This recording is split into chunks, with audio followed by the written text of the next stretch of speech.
A developing story, a string of burglaries in Johnson County this week, 4 of them since Tuesday with similar vehicle descriptions. But it was the homeowner who gave the would-be burglars a scare the last time they struck yesterday. RTV6 reporter Tanya Spencer has that story. It was about 1:15 in the afternoon. Greg Stanley's Franklin home may have looked empty, but he was inside, home for lunch. He heard his dog barking and saw an unfamiliar vehicle in his driveway. By the time I got to the window to look out, was able to see down towards the barn, and the people's truck was backed into the barn with a hatchback open.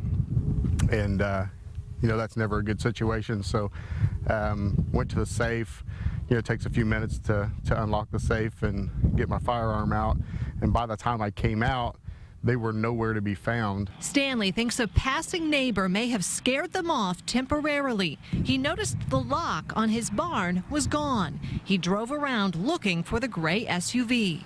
When I'd come back, it just within 10 minutes, here they are again. I pull in the driveway and there they are. I got out, confronted them. At that point, I pulled my handgun out to let him know that I was serious. And he looks at me and he says, so you're going to shoot me for breaking in your barn?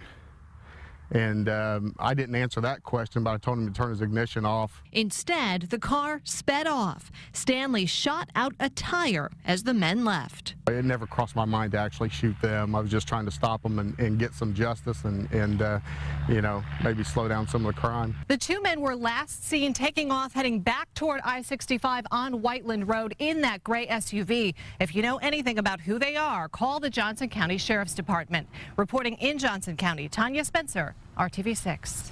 And the driver is described as about 50 years old with gray hair and a gray goatee and a full arm of tattoos. The passenger is described as thin, maybe in his mid-40s. The other 3 burglaries with similar vehicle descriptions all happened on Tuesday.